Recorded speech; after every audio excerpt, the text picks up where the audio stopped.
നമസ്കാരം. കഴിഞ്ഞ തെരഞ്ഞെടുപ്പിൽ സ്മൃതി ഇറാനി വമ്പിച്ച ഭൂരിപക്ഷത്തിലാണ് തോറ്റത്. അപ്പോ എല്ലാ മാധ്യമങ്ങളും ഇന്ത്യ ഒട്ടുക്ക് ചർച്ച ചെയ്താണ്. അത്രയേറെ അഹങ്കാരമായിട്ടാണ് സ്മൃതി ഇറാനി വല്ലാത്ത രീതിയിലേക്ക് ഭരിച്ചിരുന്നത്. അപ്പോ ഈ പ്രാവശ്യം എന്താവും അവസ്ഥ എന്നുള്ള രീതിയിൽ കണ്ട് തന്നെ അറിയണം. കാര്യം കുറേശ്ശെ ആയിട്ട് രാഹുൽ ഗാന്ധിയെ സൂചിപ്പിക്കാൻ തുടങ്ങിയിട്ടുണ്ട് അല്ലെ? അതെ അതെ. അല്ല, രാഹുൽ ഗാന്ധിയെ ഏറ്റവും കൂടുതൽ ആക്രമിച്ച അല്ലെങ്കിൽ അതിനുവേണ്ടി നിയോഗിക്കപ്പെട്ട ഒരാളായിരുന്നു സ്മൃതി ഇറാനി. അത് പാർലമെന്റിന്റെ അകത്തും പുറത്തും പിന്നെ ഇഞ്ച് ബൈ ഇഞ്ച് രാഹുൽ ഗാന്ധിയെ ടാർഗറ്റ് ചെയ്തുകൊണ്ടുള്ള ഒരു പ്രവർത്തനം. അങ്ങനെയായിരുന്നു സ്മൃതി ഇറാനിയെ ഇന്ത്യയിലെ ആളുകൾ രാഷ്ട്രീയമായിട്ട് കണ്ടത്. എവിടെ തരം കിട്ടിയാൽ രാഹുൽ ഗാന്ധിയെ വലിയ തോതിൽ ആക്ഷേപിക്കുന്ന പ്രസ്താവനകളുമായി രംഗത്ത് വരിക. അങ്ങനെയാണ് അവർ തലക്കെട്ടുകൾ പിന്നെ ഭേദിച്ചുകൊണ്ട് വാർത്തകളിൽ നിറഞ്ഞു നിന്നത്. അതായിരുന്നു സ്മൃതി ഇറാനിയെ കൊണ്ട് BJP ഉദ്ദേശിച്ച പണി. ഇയാൾ പിന്നെ രാഹുൽ ഗാന്ധി എന്താ പറയാ, ഇത്രയേ ഉള്ളൂ, സ്മൃതി ഇറാനിക്കൊക്കെ കൈകാര്യം ചെയ്യാൻ പറ്റുന്ന ഒരാളാണ് എന്ന തരത്തിലായിരുന്നു അവരതിനെ ഡെവലപ്പ് ചെയ്ത് എടുത്തിരുന്നത്. അതുകൊണ്ട് തന്നെ സ്മൃതി ഇറാനി വലിയ തോതിൽ ഇന്ത്യയിലാകമാനം പിന്നെ വലിയ ശ്രദ്ധ ഈ സ്മൃതി ഇറാനിയുടെ പ്രസ്താവനകൾക്കും അവരുടെ ഈ പറയുന്ന രാഹുൽ ഗാന്ധിക്കെതിരെയുള്ള പോരാളി എന്നുള്ള നിലയിലേക്കൊക്കെ അവർക്ക് ആ ഒരു ഇമേജ് ഡെവലപ്പ് ചെയ്തെടുക്കാൻ കഴിഞ്ഞിരുന്നു. പക്ഷെ അതെല്ലാം അമേഠിയിൽ രണ്ടാമതല്ല മൂന്നാമത്, ആദ്യം മത്സരിച്ചപ്പോൾ രാഹുൽ ഗാന്ധിയോട് പരാജയപ്പെട്ടു, രണ്ടാമത് രാഹുൽ ഗാന്ധിയെ പരാജയപ്പെടുത്തി, മൂന്നാമത് അമേഠിയിൽ മത്സരിച്ച സമയത്ത് വലിയ ഭൂരിപക്ഷത്തിന് അവർ രാഹുൽ ഗാന്ധിയുടെ ഏറ്റവും പ്രിയപ്പെട്ട അല്ലെങ്കിൽ അവരുടെ കുടുംബവുമായി വളരെ അടുത്ത ഒരു സ്ഥാനാർത്ഥിയോട് അവർ പരാജയപ്പെട്ടു പോകുന്നു, ദയനീയമായി പരാജയപ്പെട്ടു പോകുന്നു. അപ്പൊ അതോടുകൂടി BJPക്ക് രാഹുൽ ഗാന്ധി, അതേസമയം രാഹുൽ ഗാന്ധിയുടെ ഗ്രാഫ് ഭാരത് ജോഡോ യാത്രയോടൊപ്പം ഈ തെരഞ്ഞെടുപ്പിൽ കോൺഗ്രസിന് 100 സീറ്റിന്റെ അടുത്ത് എത്തിക്കാൻ കഴിഞ്ഞു എന്നുള്ള നിലയിൽ ഗ്രാഫ് വൻതോതിൽ ഉയരുകയും അതേസമയം സ്മൃതി ഇറാനി പാതാളത്തോളം പതിക്കുകയും ചെയ്തു എന്നുള്ള നില വന്നു. അപ്പൊ BJPക്ക് ഇനി സ്മൃതിയെ വേണ്ട, പകരം വേറൊരാളെ ഇറക്കിയിട്ടുണ്ട്. ഇതേപോലെ തന്നെ സിനിമയുടെ പശ്ചാത്തലമുള്ള കുറെ കൂടി ഗ്ലാമറസ് ആയ കങ്കണ റണൌട്ട് ഇതിനേക്കാൾ തീവ്രമായി രാഹുൽ ഗാന്ധിയെയും ഒക്കെ ആക്രമിച്ചുകൊണ്ട് രംഗത്ത് വന്നപ്പോൾ ആ സ്പേസ് കങ്കണ കവർ ചെയ്തു. അതായത് സ്മൃതി ക്രിയേറ്റ് ചെയ്ത് വെച്ചിരുന്ന അല്ലെങ്കിൽ സ്മൃതിയിൽ നിന്ന് BJP പ്രതീക്ഷിച്ചിരുന്ന ആ സ്പേസിൽ കങ്കണ റണൌട്ട് വന്ന് കയറിയിരുന്നു. അവര് വൻതോതിൽ രാഹുൽ ഗാന്ധിക്കെതിരെ വ്യക്തിയാധിക്ഷേപം ഉൾപ്പെടെയുള്ള കാര്യങ്ങളൊക്കെ പറഞ്ഞുകൊണ്ട് ആ സ്പേസ് കവർ ചെയ്തു. അപ്പൊ സ്മൃതി ഇറാനിക്ക് പിന്നെ BJPയുടെ രാഷ്ട്രീയ സാഹചര്യത്തിൽ പിന്നെ വലിയ സാധ്യത ഇല്ല എന്നുള്ള രീതിയിലായിരുന്നു കൽപ്പിക്കപ്പെട്ടിരുന്നത്.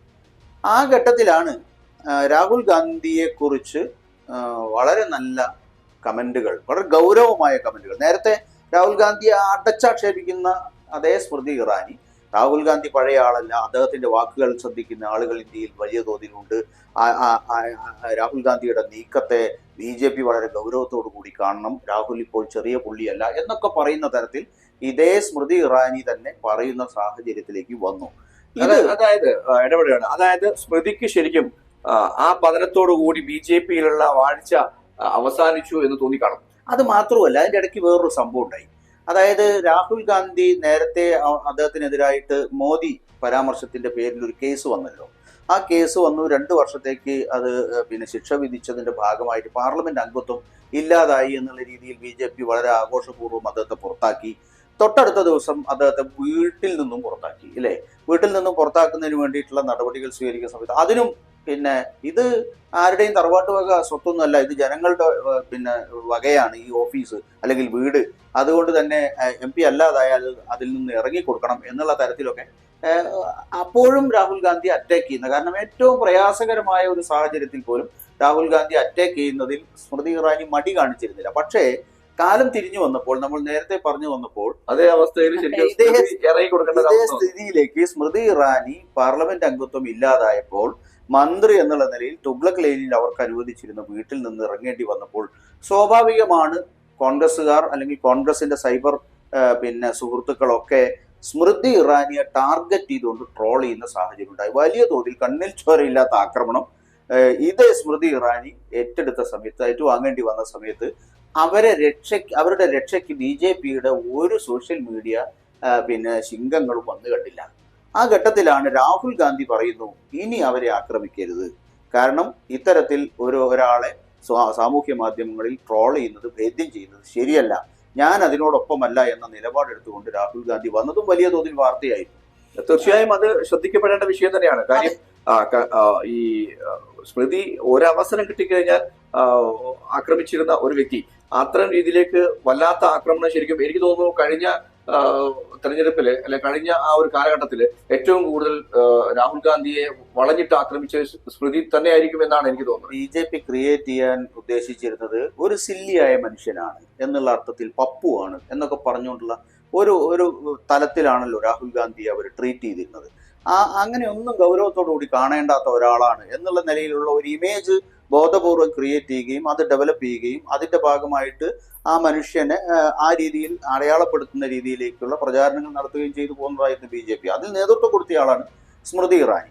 ഇതേ സ്മൃതി ഇറാനിക്ക് ഈ പറയുന്ന തരത്തിൽ സാമൂഹ്യ മാധ്യമങ്ങളിൽ വലിയ അറ്റാക്ക് ഉണ്ടായപ്പോൾ നമ്മൾ ഇതിനെ കറക്റ്റ് രാഹുൽ ഗാന്ധിയുടെ ഒരു മേക്ക് ഓവറുമായിട്ടും കൂട്ടി വായിക്കേണ്ടതുണ്ട്. അദ്ദേഹത്തിന്റെ ഒരു ചേഞ്ച്, അദ്ദേഹത്തിന് ഇന്ത്യൻ രാഷ്ട്രീയത്തിൽ വന്ന വലിയ തോതിലുള്ള പ്രസക്തിയും കൂടി ഇതിനോടൊപ്പം ചേർത്ത് വായിക്കേണ്ടതുണ്ട്. നഫ്രത്ത് കാ ബസാർ അല്ലെ, നഫ്രത്തോं കാ ബസാറിന് മൊഹബത്ത് കാ ദുക്കാൻ എന്ന് പറയുന്ന തരത്തിൽ വെറുപ്പിന്റെ കമ്പോളത്തിൽ ഞാൻ ഇതാ ഒരു കൊച്ചു കട തുടങ്ങുന്നു എന്ന് പറഞ്ഞുകൊണ്ടാണ് അദ്ദേഹം 4000 കിലോമീറ്റർ ദൈർഘ്യം. ആ വാക്കുകള് ശരിക്കും അന്ന് ആ വാക്കുകള് വന്നപ്പോ വല്ലാത്ത രീതിയിലേക്ക് അദ്ദേഹത്തെ പരിഹസിക്കുന്ന രീതിയിലേക്ക് വരാം. അത് ഇത്ര സ്ട്രൈക്കിംഗ് ആയിട്ടുള്ള ഒരു സ്ലോഗൻ ആവും എന്ന് കരുതിയിരുന്നില്ല. ഈ ഭാരത് ജോഡോ യാത്ര തന്നെ വല്ലാത്ത രീതിയിലേക്ക് ഇത്തരം രീതിയിലേക്ക് എനിക്ക് തോന്നുന്നു ഈ ഭാരത് ജോഡോ യാത്ര ശരിക്കും BJP സർക്കാർ ശരിക്കും വിലയിരുത്തുന്ന രീതിയിലേക്ക് പോയിട്ടുണ്ടാവും. അതുകൊണ്ടാണ് അതിനെ ഏറ്റവും കൂടുതൽ ആക്രമിക്കാനുള്ള സാഹചര്യം. ഇത് എങ്ങനെയെങ്കിലും നിർത്തണം എന്നുള്ള രീതിയിലേക്ക് ആ ശരിക്കും ഞാൻ ചോദിക്കുന്നത് താങ്കളോട്, ഈ ഇപ്പോ വല്ലാത്ത രീതിയിലേക്കുള്ള ഒരു ഭരണമാണ് ഇപ്പൊ നടന്നുകൊണ്ടിരിക്കുന്നത്. ഭരണം ഉണ്ടോ ഇപ്പം ഭരണം ഉണ്ടെന്ന് BJP-ക്കാർ പോലും സമ്മതിക്കുന്നു. അപ്പൊ ആ ഒരു രീതിയിലേക്ക് എത്തിക്കാൻ കാരണം ഈ ഭാരത് ജോഡോ യാത്രക്ക് വലിയൊരു പങ്കില്ലേ? ഞാൻ ഇപ്പൊ പറയുന്നത് മോദി 3.0 സർക്കാർ എന്ന് പറയുന്നതിന് പകരം യു-ടേൺ സർക്കാർ എന്നുള്ള രീതിയിലാണ്.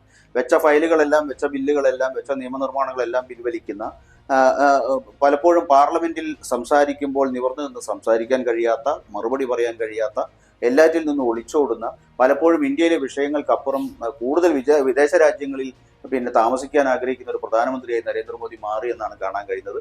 ഒന്നും മുന്നോട്ട് കൊണ്ടുപോകാൻ കഴിയാത്ത രീതിയിൽ ദുർബലമാണോ ഇന്ന് കേന്ദ്ര സർക്കാർ എന്നുള്ള നിലയിലേക്ക് വന്നിരിക്കുന്നു. അതൊക്കെ ഞാൻ പറഞ്ഞല്ലോ, ഈ ഭാരത് ജോഡോ യാത്ര മുതൽ പാർലമെന്റ് തെരഞ്ഞെടുപ്പിലേക്ക് അത് ട്രാൻസ്ലേറ്റ് ചെയ്യാൻ പറ്റിയത് മുതൽ അതിന്റെ ഭാഗമായി ഇന്ത്യയിലെ പ്രതിപക്ഷങ്ങൾ വലിയ തോതിൽ ശക്തമായ ഒരു സ്റ്റാൻഡിലേക്ക് ഉയർന്നു വരുന്ന ഒരു സാഹചര്യം, അത് തന്നെ പാർലമെന്റിലെ ചർച്ചകളിൽ പ്രതിഫലിപ്പിക്കാനും കഴിഞ്ഞു എന്നുള്ളതാണ്. അല്ലാതെ കുറെ ആളുകൾ വന്ന് ജയിച്ചു എന്നുള്ളതല്ല. അത് പാർലമെന്റിൽ BJP-യുടെ വോയിസിന് ഒരു പ്രാധാന്യവും ഇല്ലാത്ത രീതിയിൽ പ്രതിപക്ഷത്തെ ശബ്ദങ്ങൾ പാർലമെന്റ് സമ്മേളനങ്ങളിൽ ഉയർന്നു നിന്നു എന്ന് പറയുന്ന ചെറിയ കാര്യമില്ല. അപ്പൊ ആ നിലയിലൊക്കെ വന്ന സമയത്ത് ഞാൻ പറഞ്ഞല്ലോ, സ്മൃതി ഇറാനിയുടെ താഴ്ചയും രാഹുൽ ഗാന്ധിയുടെ ഉയർച്ചയും ഒരേ സമയത്ത് അടയാളപ്പെടുത്തിയ തെരഞ്ഞെടുപ്പാണ് അല്ലെങ്കിൽ വർഷമാണ് 2024 എന്ന് പറയാം. ആ സ്മൃതി ഇറാനി അതേസമയം രാഹുൽ ഗാന്ധിയെ അധിക്ഷേപിക്കുന്നതിൽ നിന്ന് മാറി രാഹുൽ ഗാന്ധിയെ പ്രകീർത്തിച്ചു എന്ന് ഞാൻ പറയില്ല, പക്ഷേ രാഹുൽ ഗാന്ധിയെ കണക്കിലെടുക്കണം. അയാൾ ചില്ലറക്കാരനല്ല, അയാൾ ഇന്ന് പറയുന്ന രാഷ്ട്രീയത്തിന് മുള്ളും മുനയുമുണ്ട്, മൂർച്ചയുണ്ട് എന്നുള്ള തരത്തിൽ പറയുന്ന സ്മൃതി ഇറാനിയെ നമ്മൾ കാണുന്നു. BJP നേതൃത്വം വളരെ കരുതലോടെ കാണണം രാഹുൽ ഗാന്ധിയുടെ ഇപ്പോഴത്തെ നീക്കം എന്നൊക്കെ പറയുന്ന രീതിയിലേക്ക് മാറിക്കഴിഞ്ഞാൽ, കളിയാക്കുന്ന രീതിയിൽ നിന്ന് ശരിക്കും ഇദ്ദേഹം ഗൗരവക്കാരനാണ്, ഇദ്ദേഹം പ്രശ്നക്കാരനാണ്, നാളെ പാർട്ടിയുടെ അടിത്തറടക്കാൻ വേണ്ടിയിട്ടുള്ള ഒരാളായിരിക്കും ഇദ്ദേഹം എന്ന് ചൂണ്ടിക്കാണിക്കുക എന്ന് പറയും. ഞാനിതിന് ഇപ്പൊ ഈ അടുത്ത ദിവസം സ്മൃതി ഇറാനിക്ക് ഡൽഹിയിലെ ഇപ്പൊ സമീപ മാസങ്ങളിൽ തെരഞ്ഞെടുപ്പ് നടക്കാൻ 2025 തെരഞ്ഞെടുപ്പ് നടക്കാൻ പോകുന്ന സംസ്ഥാനമാണ് ഡൽഹി. അവിടെ BJP-യെ സംബന്ധിച്ചിടത്തോളം അവിടെ 7-8 സീറ്റ് മാത്രമേ ഉള്ളൂ. അവിടെ വീണ്ടും BJP-ക്ക് തിരിച്ചു വരാൻ പറ്റുന്ന രീതിയിലുള്ള തെരഞ്ഞെടുപ്പ് ചുമതല അവിടുത്തെ പകുതിയോളം ഭാഗത്തെ തെരഞ്ഞെടുപ്പ് മെമ്പർഷിപ്പ് ക്യാമ്പയിൻ, ഇപ്പോൾ മെമ്പർഷിപ്പ് ഡ്രൈവ് നടന്നുകൊണ്ടിരിക്കുകയാണ്. അതിന്റെ ചുമതല സ്മൃതി ഇറാനിയെ ഏൽപ്പിച്ചിരിക്കുന്നു. അതിന്റെ പേരിൽ അവർ ഡൽഹി പൊളിറ്റിക്സിൽ കേന്ദ്രീകരിക്കാൻ പോകുന്നു എന്നുള്ള ഒരു ചർച്ചയും അഭ്യൂഹമൊക്കെ നിലനിൽക്കുന്നുണ്ട്. പക്ഷെ BJP ഈ ഒരു പ്രസ്താവന സ്മൃതി ഇറാനിയുടെ ഭാഗത്ത് നിന്ന് വന്നപ്പോൾ നേരത്തെ ആമുഖത്തിൽ ബാബു സൂചിപ്പിച്ചതുപോലെ അവർക്കൊരു ചാഞ്ചാട്ടമുണ്ടോ എന്നൊരു ഭയം BJP-ക്ക് വന്നിട്ടുണ്ട്. അതുകൊണ്ടാണ് ഇത്തരം രീതിയിലേക്ക് ഈ ഒരു വലിയൊരു ചുമതല കൊടുത്തത്. കാര്യം ഞാൻ തോറ്റുപോയി, പക്ഷെ എനിക്ക് ഇനി BJP-യിൽ വേറെ സ്ഥാനമില്ല എന്നുള്ള രീതിയിലേക്ക് പോയി. അത്തരം രീതിയിലേക്ക് തിങ്ക് ചെയ്യാൻ വലിയ പ്രയാസമൊന്നുമില്ല. കാര്യം വല്ലാത്ത രീതിയിലേക്കുള്ള തോൽവിയാണ് സംഭവിച്ചത്. ഇനിയൊരിക്കൽ പോലും അമേഠിയിൽ ഒരു സീറ്റ് ഉണ്ടാവത്തില്ല. അല്ല, അങ്ങനെ അത്ര പെട്ടെന്നൊന്നും നരേന്ദ്രമോദിക്കോ അമിത്ഷാക്കോ സ്മൃതി ഇറാനിയെ വിടാൻ പറ്റില്ല. കാര്യം എന്താണെന്ന് വെച്ചാൽ അത്രമാത്രം അവരെ സഹായിച്ച ഒരാളാണ്. അവർക്ക് വേണ്ടി നിലകൊണ്ട ഒരാളാണ്. അതുകൊണ്ട് തന്നെ അവരെ കൊണ്ടുവന്ന് ഡൽഹി പൊളിറ്റിക്സിൽ പ്ലാൻ ചെയ്യുകയാണ്. അവർ ഡൽഹിയിൽ ജനിച്ചതാണ്, ജീവിച്ചതാണ്, ഒക്കെയാണെങ്കിൽ പക്ഷേ ഡൽഹി പൊളിറ്റിക്സുമായിട്ട് അവർക്ക് ബന്ധമില്ല. അവിടെ ഇപ്പോൾ മനീഷ് തിവാരിയോ നേരത്തെ സുഷമ സ്വരാജിന്റെ മകൻ ബാംസുരി സ്വരാജോ അങ്ങനെ തുടങ്ങിയിട്ടുള്ള നേതാക്കളുടെ ഒരു താവളമാണ്, അവരുടെ കേന്ദ്രമാണ് ഡൽഹി. അവരൊക്കെ വലിയ അസ്വസ്ഥതയിലാണ്. അവരൊക്കെ ഇങ്ങനെ ഒരാളെ കൊണ്ടുവന്ന് പാരഷൂട്ട് ചെയ്യുന്നതിൽ വലിയ തോതിലുള്ള ആശങ്ക അവർ രേഖപ്പെടുത്തി കഴിഞ്ഞു. ഡൽഹിയിലെ ഇന്നർ പൊളിറ്റിക്സ്, BJPക്ക് അകത്തുള്ള സംഘടനയ്ക്കകത്തുള്ള വലിയ തോതിലുള്ള അസ്വസ്ഥത സ്മൃതിയെ കൊണ്ടുവന്ന് അവിടെ കുടിയിരുത്തിയതിന്റെ പിന്നിൽ കാരണമായിട്ടുണ്ട്. അവർ ഒരു വീടൊക്കെ എടുത്ത് ആണ് പ്രവർത്തിക്കുന്നത്. അവർ ഒരു വീട് വാങ്ങി ഡൽഹി സൗത്തിൽ ഒരു വീടൊക്കെ വാങ്ങിയിട്ടാണ് മെമ്പർഷിപ്പ് ഡ്രൈവിന്റെ മോർ ദാൻ ഹാഫ് പോർഷൻ ഡൽഹിയുടെ മെമ്പർഷിപ്പ് ഡ്രൈവിന്റെ ചുമതല സ്മൃതിയെ ഏൽപ്പിച്ചിരിക്കുന്നു. ഞാൻ പറഞ്ഞു വരുന്നത്, രാഹുൽ ഗാന്ധിയെ ഈ രീതിയിൽ രാഹുൽ ഗാന്ധിക്കെതിരായി പറഞ്ഞുകൊണ്ടിരുന്ന സ്മൃതി ഇറാനിയിൽ ഒരു മാറ്റം ദൃശ്യമായതോടുകൂടി അവരെ അങ്ങനെ വിസ്മൃത കോടിയിലേക്ക് തള്ളാൻ പറ്റില്ല, അവരെ ഇല്ലാതാക്കാൻ അങ്ങനെയൊന്നും പാടില്ല എന്നുള്ള ഒരു തോന്നലിലേക്ക് BJP വന്നിരിക്കുന്നു. അവരൊരു പക്ഷേ മാറി കോൺഗ്രസിന്റെ പക്ഷത്തേക്ക് പോയാൽ, അല്ലെങ്കിൽ കോൺഗ്രസിനോട് ചേർന്ന് നിൽക്കുന്ന സാഹചര്യം ഉണ്ടായാൽ അത് ഈ BJPക്ക് വലിയ തിരിച്ചടിയായിരിക്കുമെന്നൊരു തോന്നലാവാം. അവരെ ഏതെങ്കിലും തരത്തിൽ പ്രൊട്ടക്ട് ചെയ്യാൻ വേണ്ടിയാണ്. തീർച്ചയായും അത് വലിയ രീതിയിൽ തന്നെ ഉയർത്തി കാണിക്കേണ്ട വിഷയമാണ്. കോൺഗ്രസിലേക്ക് പോവോ എന്ന് ചോദിച്ചു കഴിഞ്ഞാൽ പോകാതിരിക്കാം. ഇന്നത്തെ കാലത്ത് വലിയ സംഭവമുള്ള വിഷയമൊന്നുമല്ല. അതായത് നമ്മുടെ കേരളത്തിൽ തന്നെ മനസ്സിലാവും പല ആളുകൾക്കും.